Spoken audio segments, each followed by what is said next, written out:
வச்ச தீ வந்து இங்கே பத்துது இப்போது என்ன பண்ண ஏது பண்ண தண்ணி ஊத்து தப்பீரு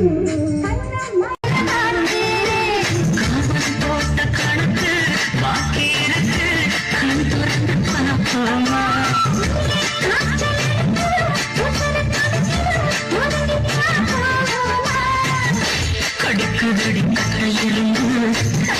துடிக்குதடி கரும்பு கடிக்குதடி கட்டையிருந்து துடிக்குதடி கரும்பு